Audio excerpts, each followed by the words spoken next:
احتجاج کا سخت اس طرح اظہار کیا, مخالفت کا اظہار کیا. دس از ناٹ کنسٹرکٹیو اپوزیشن. نہیں, احتجاج نہیں ہے یہ. آپ اپنے لیڈر کی قیادت میں اعتماد کا اظہار کر رہے ہیں, آپ ان کو استعفیٰ پیش کر رہے ہیں کہ اب اس کی ول پہ ہے کہ کیا وہ اس ایوان میں بیٹھنا چاہے گا اس صورتحال کے بعد. لیکن جیسے میں بات کر رہا تھا کہ پیپلز پارٹی کی کچھ اور کنسیڈریشنز ہیں, اور میں اب آنے والے دنوں میں دیکھ رہا ہوں کہ یہ جو آپ نے بات کی نا گرفتاریوں کی, تو یہ کچھ جو ڈیکیپیٹیشن سٹرائکس جنہیں میں کہتا ہوتا ہوں کہ سیاسی پارٹیز کے خلاف ڈیکیپیٹیشن سٹرائکس جو ہیں وہ جاری رہیں گی, اور مزید حزب اختلاف کے قائدین اس کے شکنجے میں آئیں گے. اور یہاں تک کہ سندھ حکومت کا بھی مجھے خدشہ ہے کہ کچھ شاید وہاں تبدیلی آئے. لیکن میرا خیال میں جو یہ پیپلز پارٹی نے یہ جو کچھ کیا سینٹ کے انتخاب میں, اگرچہ ان کو پورا موقع ہے کہ اس کو ریبٹ کریں, یہ چیز غلط ہے, لیکن جو ایک عام تاثر ہے کہ زیادہ سینیٹرز پیپلز پارٹی کی طرف گئے تھے, اور وہ انڈیویجولی نہیں گئے تھے, وہ ایک پالیسی کے تحت گئے تھے, تو اس میں انہوں نے پیپلز پارٹی کا سندھ میں فیوچر تھوڑا سا کوئی محفوظ کر لیا ہے کہ کسی طرح سے, تاکہ وہاں پر جو پیپلز پارٹی کی حکومت قائم رہے اگر وہاں کوئی تبدیلی بھی آتی ہے. اچھا, اس سے ہٹ کے میں شاید کچھ زیادہ ہی قانونی یا تکنیکی بات نہیں کرنا چاہتا, لیکن آپ نے ابھی بات کی ڈی کیپیٹیشن پالیسی کی. جناب, اس ملک میں آپ مجھ سے بہتر جانتے ہیں جو آپ کا کنوکشن ریٹ ہے وہ کبھی 9% سے 12%, 12% سے 15%, اس سے اوپر نہیں بڑھتا. جو آپ نے ایک قانون بنایا ہے نیب آرڈیننس, اور اس پہ آپ نے اتنا زیادہ لڑائی لڑے میاں نواز شریف صاحب کے دور میں کہ اس میں ترمیم لانا چاہتے ہیں, زاہد حامد صاحب کو آپ نے اس چیز کی سربراہی دی, کئی کمیٹیوں کو تشکیل دیا آپ نے, لیکن کچھ بن نہیں پایا. آج جو صورتحال ہے وہ یہ ہے کہ جب آپ پہ انویسٹیگیشن ہو وہ بعد میں ریفرنس میں تبدیل ہو جاتا ہے, آپ کو گرفتار کر لیتے ہیں, تو اس کے بعد پھر آپ جیل جاتے ہیں. بات کنوکشن تک نہیں پہنچتی, آپ کی ٹرائل میں چارجز بھی نہ فریم ہوں, آپ وہاں بیٹھے رہتے ہیں. تو ابھی جو ایک بہت طویل فہرست ہے مسلم لیگ نواز کی لیڈران کی, پاکستان پیپلز پارٹی کی لیڈران کی, اور وہ جو ایک پاکستان تحریک انصاف کے بھی وزیر اکلوتے ایگزیکٹلی وہ ایک شخص ہیں جو ادھر پہنچے ہوئے ہیں. جناب, بنا کسی کنوکشن کے, بغیر ان کے ٹرائل کے, پروگریس کے, آپ نے ان کو بٹھایا ہوا ہے. میں تو کہتا ہوں آپ اکراس دا بورڈ احتساب کریں, سب پر کیسز کریں, ان کیسز کو منزل تک پہنچائیں, لیکن بیل کے حوالے سے, ضمانت کے حوالے سے کیا اس قانون کو بھی دیکھنا نہیں چاہیے؟ یہ میرا خیال میں اس پہ کیا رائے دوں گا. سپریم کورٹ کا بھی اس پہ ویو آ چکا ہے کہ جناب آپ اس کو ریویو کریں, اور یہ بالکل انسانی حقوق کی بھی خلاف ورزی ہے. آپ کے جو باقی آپ کا لیگل فریم ورک ہے اس سے بھی مطابقت نہیں رکھتا کہ اگر آپ کوآپریٹ بھی کر رہے ہیں اور اس کے بعد آپ کے خلاف جو چارجز ہیں ابھی وہ فائنلائز نہیں ہوئے یا ان میں آگے چلنا ہے, اور آپ ریکوائرڈ بھی نہیں ہے, خواہ مخواہ آپ کو without any sentence against you آپ ان کو جیل میں رکھتے ہیں. لیکن دوسرا امپورٹنٹ چیز جو ہے وہ جو یہاں پہ پی ٹی آئی کو کرنا چاہیے, اور میرا خیال میں کہ جس سے تھوڑا سا اس کی پرسیپشنز جو ہیں, جو تاثر ہے آپ کی اکاؤنٹیبلٹی ڈرائیو کا, وہ کچھ بہتر ہوگا. کہ وہ اب دیکھیں خیبر پختونخوا میں 4-5 ایشوز ہیں جن کے اوپر ان کی اپنی رپورٹس یہ دکھاتی ہیں کہ شاید وہاں پر کوئی چیز غلط ہوئی. جیسے B R T, Asian Development Bank کی رپورٹ ہے کہ جی انفیریئر کوالٹی کا کام ہوا, آپ نے ڈیویشنز بہت زیادہ کی. اس کے بعد اقرا فروغ تعلیم کا پروجیکٹ تھا, آپ کے پولیو کے جو سیکیورٹی کے لوگوں کے ان کی ٹی اے ڈی اے کے مد میں پیسوں کا غبن کی بھی تذکرہ ہوتا رہا ہے.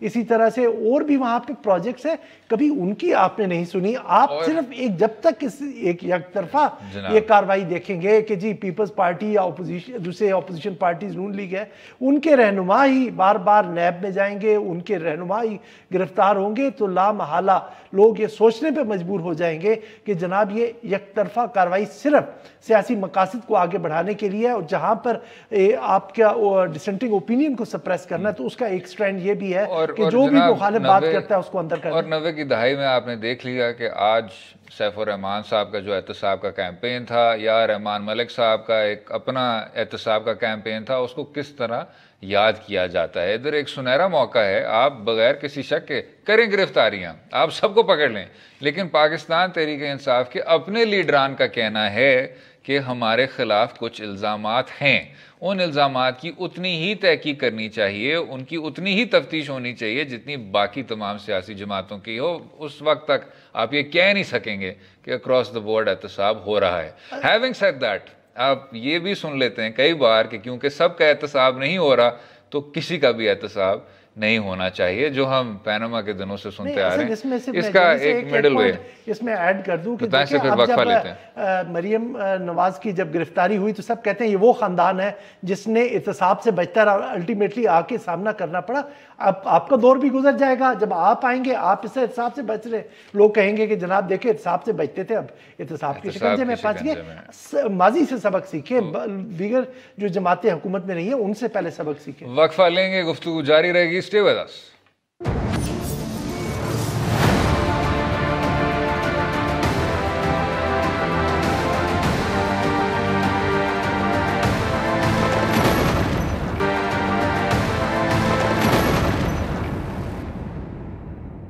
ویلکم بیک ٹو دو رائے. بات کریں گے پاکستان تحریک انصاف کا 1 سال مکمل ہونے کو جا رہا ہے، اور حالانکہ عمران خان صاحب 90 کی دہائی سے کہتے آ رہے ہیں کہ سب کو اندر بھیجیں گے، تمام چوروں لٹیروں کو پکڑیں گے اور قانون ہر آدمی پر نافذ ہوگا، اس کے ساتھ ساتھ معیشت کے حوالے سے اور قانون سازی کے حوالے سے بے تحاشا گنجائش ہے. جناب باقر صاحب، اس جماعت کا نام ہے پاکستان تحریک انصاف. بار بار کہتے ہیں کہ جی سب کے ساتھ انصاف کریں گے.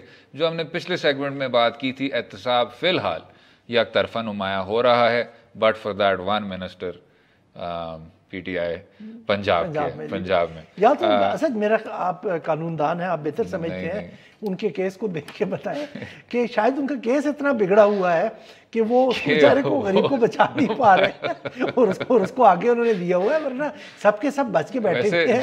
جو بھی انہوں نے کیا، ویسے میں سمجھتا ہوں جرم اتنا سنگین ہوگا کہ باقی تمام پی ٹی آئی کے وزراء کو انہوں نے پیچھے چھوڑ دیا. لیکن سر اگر قانون سازی کی ذرا بات کریں، یہ وہ قوانین ہیں جن کا پی ٹی آئی کہہ چکی ہے. تو ہم یہ نہیں کہہ رہے کہ جی آپ کوئی ہمیں یوٹوپیا پیدا کر کے دے دیں یا کوئی لیجسلیٹو اوور ہال کریں، یہ آپ کہہ چکے ہیں. سب سے پہلے جناب ٹارچر پریونشن ایکٹ، آپ مجھ سے بہتر جانتے ہیں جناب، آپ نے خود وہ رپورٹس پڑھی ہوئی ہیں کہ یہاں چاہے آپ پولیس کی حراست میں ہوں، چاہے آپ کسی اور فارم آف انکارسریشن میں ہوں، ٹارچر ہر دن کی بات ہوتی ہے اور کیا جا رہا ہے. اس پر فی الحال کوئی کارروائی نہیں ہوئی. یہ قانون بھی جناب کوئی 6-7 سال سے ویٹ ہوا ہے، اسمبلی میں بھی ٹیبل ہوا، ایوان بالا میں بھی ٹیبل ہوا، لیکن اس کو فی الحال آپ منظور نہیں کر سکے.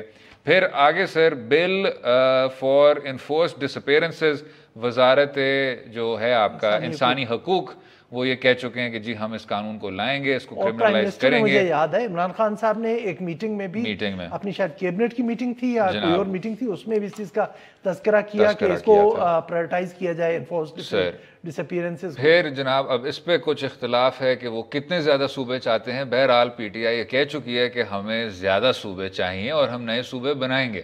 اب اور یہ 100 دنوں کا ٹارگٹ تھا، 100 دن کا. چلیں جناب، میں کہتا ہوں سال ہو گیا اسد، کیوں میں کہتا ہوں جناب 100 دن کا ٹارگٹ چھوڑ کے 1 سال کا ٹارگٹ رکھ لیں. ٹھیک، آپ نے، لیکن وہی سال بھی گزر گیا نا. میں تو یہ کہہ رہا ہوں باقی رہ گیا، 5 دن بعد سال ہو جائے گا. 5 سال 4 سال بعد مدت بھی پوری ہو جائے گی، ریگارڈلیس آف واٹ مولانا فضل الرحمان صاحب سے. اور جو ان کے ساتھ لوگ شامل ہوئے تھے میرے خیال میں اس وعدے پہ ہی ہوئے تھے کہ 100 دنوں میں پنجاب کو جو ہوگا تقسیم ہو جائے گی اور صدر پنجاب ایک علیحدہ سے صوبہ بن کے ابھرے گا. لیکن سر جن لوگوں کا بھی گھوم کے کچھ بتایا نہیں کہ ان کے ساتھ جو کمٹمنٹ ہے وہ کس حد تک پوری کی گئی پی ٹی آئی کی. لیکن جن لوگوں کا آپ ذکر کر رہے ہیں وہ ہر سیاسی جماعت میں اسی وعدے پر شامل ہو جاتے ہیں. کبھی یہ وعدہ پھر ان کا میٹ نہیں ہوتا اور پھر وہ نکل کے ایک اور جماعت کو جوائن کر لیتے ہیں. جنوبی پنجاب میری طرح عوام کا بھی حافظہ بہت کمزور ہے اور وہ جو ہم دن کو سنتے ہیں وہ شام کو بھول چکے ہوتے ہیں. تو وہ شاید لوگ بھی بھول گئے ہیں کہ جناب 100 دن کا وعدہ تھا اور ابھی تک وہ لے کے پھر رہے ہیں. ابھی کوئی سچویشن نہیں بنی کہ صوبہ جو جنوبی صوبہ پنجاب بن جائے. میرا خیال میں ایک سیکریٹریٹ تو شاید سیکریٹریٹ بن سکتی ہے. نہیں بن چکا ہے. اچھا بن چکا ہے. ہاں جی بن چکا ہے. اچھا چلیں، یہ sir you would know better than I. میں سمجھتا ہوں جناب ایک ریفارم ہے جو کہ سب کے دل کے قریب ہے اور ایک بہت بڑا اور ریولوشنری ٹرانسفارمیشنل قسم کا ریفارم سمجھا جاتا ہے. ایوب خان صاحب نے کوشش کی، ناکام ہوئے. ذوالفقار علی بھٹو صاحب نے کوشش کی، ناکام ہوئے. یہ چھوڑ دیتے ہیں کہ وہ کیا وجوہات تھے, اس پر ایک سیپریٹ شو کرنا چاہیے. لیکن عمران خان صاحب نے بطور چیئرمین پاکستان تحریک انصاف بات کی ہے کہ ہمیں پاکستان کو فیوڈلزم کے شکنجے سے کسی طرح سے آزاد کرنا ہے, اور وہ جناب آپ جانتے ہیں صرف لینڈ ریفارم کے ذریعے ہو سکتا ہے. لیکن وہی جو اتنے بڑے بڑے آپ کے فیوڈل تھے ان کے شانہ بہ شانہ کھڑے ہوتے ہیں. یاد ہے جب انہوں نے ٹکٹ الاٹ کیے تھے تو اس وقت کہا تھا کہ یہ تبدیلی کی جماعت تبدیل ہو گئی ہے. یہ والا آپ ایجنڈا پوائنٹ ڈیلیٹ کر دیں, کیونکہ یہ تو جب آپ اتنے فیوڈلز لے کے آئیں گے اور جن لوگوں کو آپ لے کے اپنے ساتھ آئے ہیں, جن کے سہارے پہ آپ الیکشن جیتے ہیں, وہ یہ لینڈ ریفارمز ہونے دیں گے؟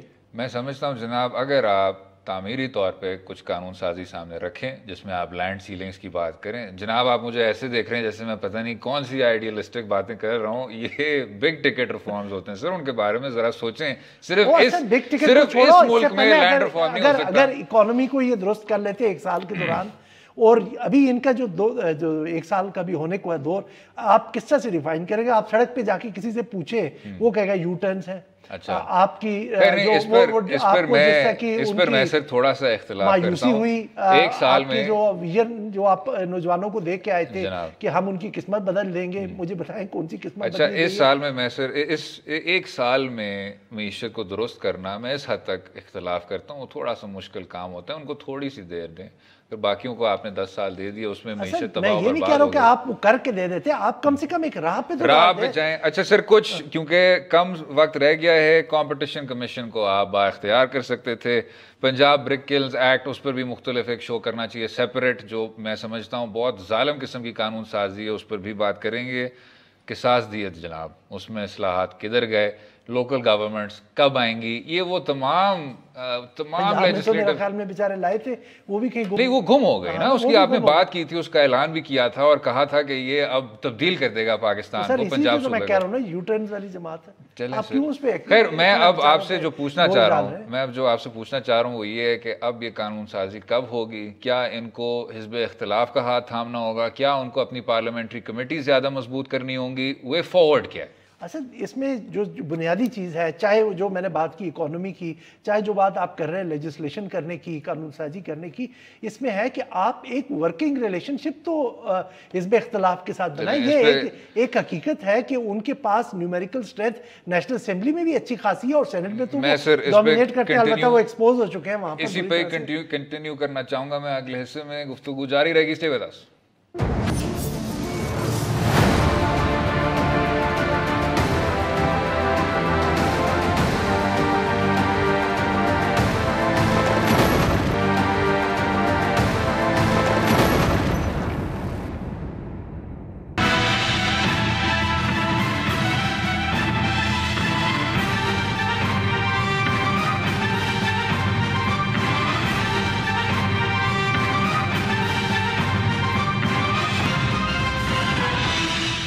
ویلکم بیک ٹو دو رائے. بات کریں گے پاکستان کے سب سے بڑے شہر کراچی کی. کراچی جو کہ پاکستان کی معیشت کا مرکز ہے, ثقافت کا مرکز ہے, شہر کا سب سے زیادہ ملٹی ایتھنک اور سب سے زیادہ ڈائیورس شہر بھی ہے. پاکستان تحریک انصاف جو کہ وفاق میں کامیاب ہے, اب ایک ایسے سچویشن کا سامنا کر رہی ہے جہاں پاکستان پارٹی صوبائی سطح پر کامیاب ہے, اور متحدہ قومی موومنٹ کا ابھی بھی کراچی شہر میں ایک بہت واضح پریزنس ہے. لیکن جیسے ہم نے پچھلے کچھ دنوں میں دیکھا, نہ صرف بنیادی سہولیات کراچی میں نہیں چلتی, بارش کے بعد نہ صرف ڈرین واٹر سڑکوں میں کھڑا ہو گیا, اس کے ساتھ ساتھ جو کچرا اور کوڑے پر مباحثہ چل رہا ہے پی ٹی آئی کے رکن نیشنل اسمبلی علی زیدی صاحب کی جانب سے, اور دوسری جانب پاکستان پیپلز پارٹی کے سعید غنی صاحب سے, وہ بھی اب انٹینسیفائی کر رہا ہے. اس پر بھی بات کریں گے. جناب, بات بیسک سروسز کی ہے. لوگ دیکھتے ہیں پی ٹی آئی کی طرف, بہت دیر بعد اتنے بڑے مینڈیٹ سے آپ نے کراچی شہر میں آپ کو ووٹر نے کامیاب کیا متحدہ قومی موومنٹ کے باوجود.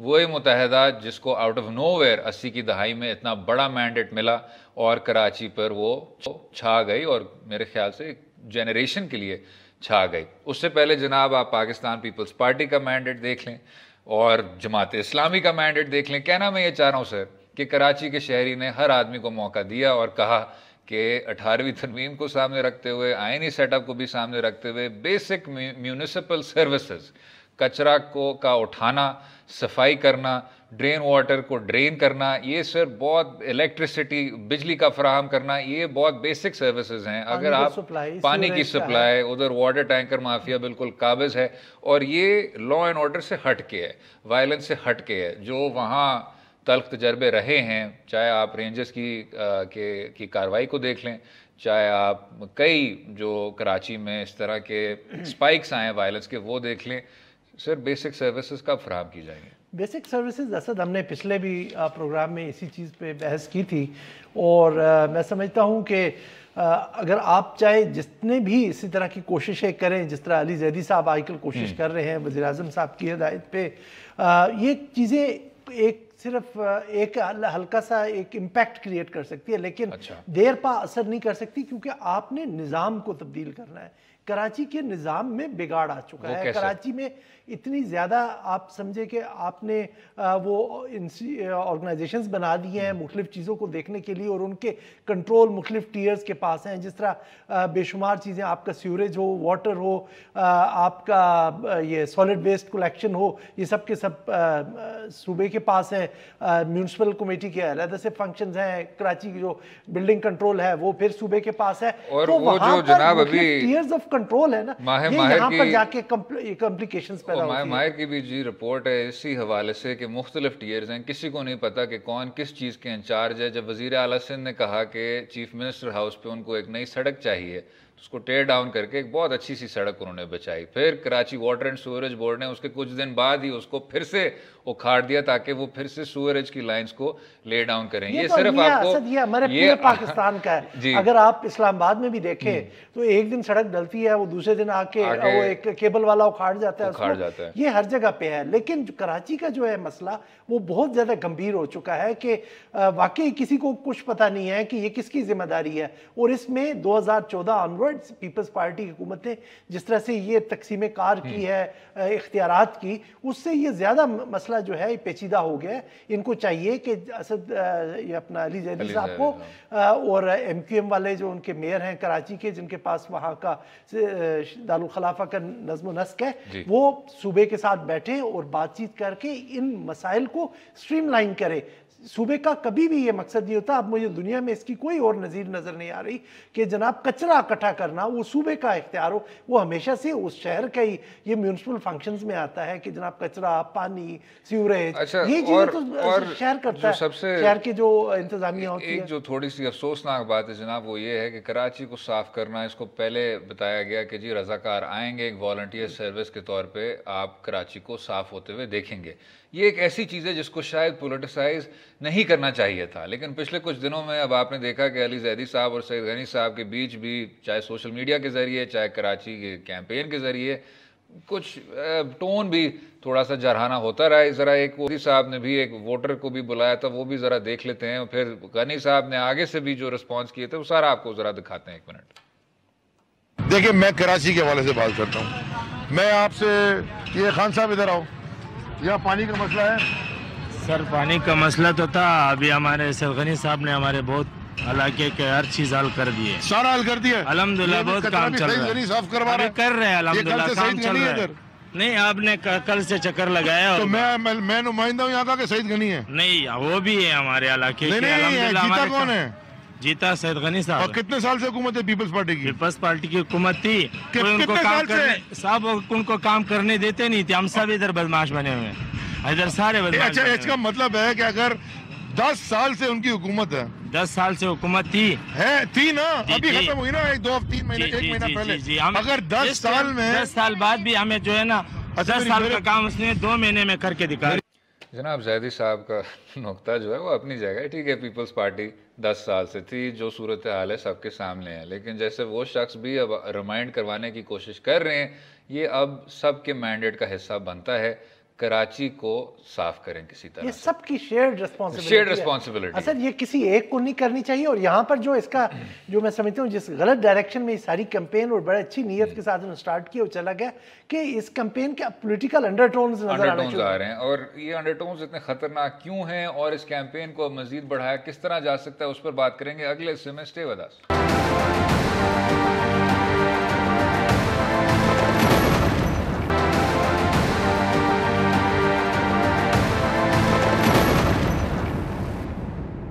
ویلکم بیک ٹو دو رائے. Let's clean Karachi. کراچی کو صاف کرو مہم کی بات کریں گے، جو کہ جیسے باقر صاحب نے ٹھیک ذکر کیا اس کا اب سیاسی انڈر ٹونز اختیار کر رہا ہے.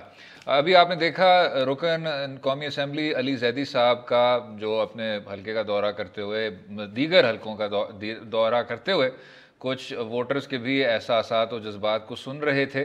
اس کے ساتھ ساتھ انہوں نے محمود آباد نالے کی بھی ویڈیو چلائی جو کہ NA 244 میں فال کرتا ہے، وہ بھی دیکھ لیتے ہیں. اور پھر اس کے بعد کیونکہ یہ تمام موومنٹ اب پولیٹیسائز ہو گئی ہے، جو سعید غنی صاحب کا بھی جواب تھا اور اب مزید کیا کچھ کر سکتے ہیں اس پر بھی بات کریں گے. پہلے وہ دیکھ لیتے ہیں.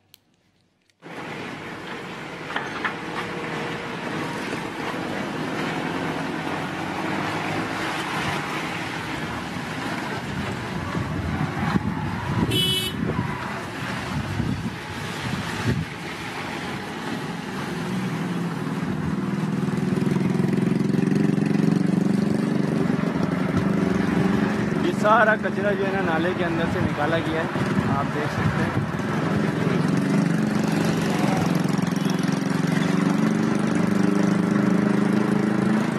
اس کے ساتھ میں پاکستان پیپلز پارٹی کے سعید غنی صاحب نے کہا کہ وفاق کی جانب سے بھی نگلیکٹ نمایاں ہے، وہ بھی ذرا دیکھ لیتے ہیں. لایا ہے یہ وفاق کی طرف سے کام ہو رہا ہے، اور یہ GTS شرافی ڈسٹرکٹ ملیر کے حدود کے باہر جو ہے وہ یہ خالی ہو رہا ہے. عام آبادی ہے یہاں پہ ساری، اور آنے جانے کا راستہ ہے، اور یہ ایک آبادی کے یہ آگے جو آبادی ہے اس کے راستے کے برابر میں یہ خالی کر رہے ہیں. مطلب یہ ایک جگہ سے جو ہے وہ لوگوں کے لیے آسانی پیدا کر رہے ہیں، نالے کو صاف کر رہے ہیں، اور دوسری جگہ پہ لوگوں کے لیے مشکلات پیدا کر رہے ہیں. جناب سیاست سے اب ہٹ کے کچھ بنیادی سہولیات کی بات کریں. کراچی کے میں شہری اس پہ تھوڑا سا کمنٹ کر لوں. کامنٹ کریں. یہ جی یہ جس طرح ابھی علی زیدی نے دکھایا، میں نے کہا کہ ایک اچھی کوشش ہے، کاوش ہے کہ کراچی کو صاف کریں، لیکن اگر آپ پوری کوارڈینیشن کے ساتھ جو دیگر سٹیک ہولڈرز ہیں نہیں کریں گے تو یہ نہیں ہے کہ آپ چیز کو اکٹھا کر رہے ہیں، لیکن آپ نے ڈسپوز آف بھی کرنا ہے، جس کے لیے آپ کو ایک نظام چاہیے. اب آپ کا چونکہ ان کے ساتھ کوارڈینیشن ہے، پھر یہی ہوگا کہ آپ جا کے شہر کے باہر اس کو بغیر کسی انتظام کے تلف کرنے کی کوشش کریں گے تو پھر اس طرح کی ویڈیوز بھی سامنے آئیں گی. یہ آپ کو شہر جو ہے، یہ کراچی کا شہر ہے، یہ سب لوگوں کا ہے، چاہے وہ MQM سے ہے، پیپلز پارٹی سے ہے، PTI سے ہے، اور دیگر بھی چھوٹی چھوٹی بے شمار وہاں جماعتیں ہیں جو ایگزسٹ کرتی ہیں.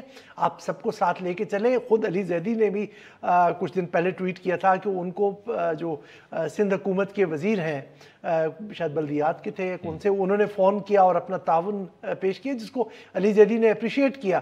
تو یہ جب تک اکٹھے ہاتھ جوڑ کے نہیں کام کریں گے، اس طرح کے پھر آپ کو ایمبیرسنگ قسم کی ویڈیوز کا بھی سامنا رہے گا. لیکن جناب ہاتھ جوڑنے کی وجہ سے آپ پھر اس چیز پر مجبور ہو جاتے ہیں کہ ان تمام منتخب نمائندوں کو ایک بڑا دل رکھنا ہوگا، بہت زیادہ ایک طرح سے ہم خیال رکھنا ہوگا کہ کراچی شہری کے جو مفاد ہیں ان کو سامنے رکھا جائے. کیا بہتر نہیں ہوگا کہ اس تمام چیز کو انسٹیٹیوشنلائز کر دیا جائے، بلدیات کو ایمفسائز کیا جائے، جو آپ کی ضمنی حکومتیں ہیں ان کو اب آخر کار با اختیار بنایا جائے. آپ نے کتنی زیادہ اسی پوائنٹ پہ قانون سازی کی، لیکن کیونکہ ہر صوبائی حکومت کے یہ مفاد میں ہوتا ہے کہ ان اختیارات کو مزید ٹرانسفر نہ کریں. اس سے پہلے تو خیر صوبائی حکومت کے پاس خود اختیارات اتنے کم ہوا کرتے تھے. وہ جو آخری قدم ہے وہ لینا بہت ضروری ہے کہ اب آپ کے جو لوکل گورنمنٹس ہیں ان کو بھی انسٹیٹیوشنلائز کر دیا جائے. یہ تو آپ نے بہت زیادہ جسے کہتے ہیں کہ ایک آئیڈیل سچویشن پیش کی، اور اس کا حل بھی یہی ہے کہ آپ جو ہے، جو آپ کا بلدیاتی نظام ہے اس کو آپ با اختیار بنائیں، اس کو ریسورسز بھی دیں، اس کو پیسے دیں، اور اس کی استعداد بڑھائیں کہ وہ یہ سب چیزوں کو ہینڈل کر سکے. کراچی میں جو سالڈ ویسٹ کا ہے ایشو وہ بہت بڑا ہے، تقریباً 14,000 ٹن روزانہ پیدا ہوتا ہے، اور آپ اندازہ کریں کہ جو بیک لاگ ہے اس میں شامل ہو، اور پھر آپ اس طرح کی تصویریں آپ کو نظر آتی ہیں. تو اس میں سے کوئی دو رائے نہیں ہے کہ جناب آپ یہ ہر آدمی یہ کرنا ہے، مطلب جو صوبائی حکومت ہے وہ قیام کرتے ہیں، کراچی شہر وہ کرتے ہیں، یا انہوں نے اس طرح تقسیم کار کی ہے کہ یہ کریں. لیکن میرے خیال میں یہ پورے کے پورے اختیارات ہیں اس وقت، جس کا کام بنتا ہے اسی کو ساجے، اسی کو آپ دیں تاکہ یہ بہتر طریقے سے پرفارم ہو سکے. لیکن جناب وہ سارا اپنی طرف جو آپ نے اب میں تھوڑا سا شاید موضوع سے ہٹ کے اگر ڈرین واٹر پہ بھی آ جاؤں، جو ابھی لوگ الیکٹریکیوٹ ہوئے ہیں، اتنا آپ کو تشویشناک واقعہ دیکھنے کو ملا ہے، اس پر بالکل وہی چیز آپ نے دیکھی کہ دوسروں پر انگلی اٹھائی گئی. ناظم نے کسی اور کو کہا، سعید غنی صاحب نے پھر سے بات کی، وفاق پہ پھر سے لوگوں نے اس کو قصوروار ٹھہرایا، وفاق نے کہا ہمارا اس میں کوئی وہ ہے نہیں. KESC اس تمام صورتحال میں فرنٹ اینڈ سینٹر تھا. وہ کس میں فال کرتا ہے اس پر بھی آپ نے ڈیبیٹ دیکھی. یہ ایشو آپ کو کئی بار دیکھنے کو ملتا ہے اور اس کا حل اب انہی نمائندوں کو نکلے گا. اسد وہ جو الیکٹریکیوشن والا ہے جو وہ بہت زیادہ سیریس ایشو ہے کہ 23 لوگوں کی جانیں گئی ہیں اور اس کے اوپر تو میرے خیال میں نیپرا کو چاہیے کہ ایک مکمل انویسٹیگیشن کر کے جو بھی اس کے اوپر ذمہ دار ہیں ان کو اس کی سزا دی جائے. آپ انکوائری کریں پوری طور پہ اور لوگوں کو اب ذمہ دار ٹھہرائیں. امید ہے آپ کو آج کا پروگرام پسند آیا ہوگا. مجھے اور باقر سجاد کو اپنی رائے سے بھی آگاہ کیجیے اور کل تک اجازت دیں. خدا حافظ.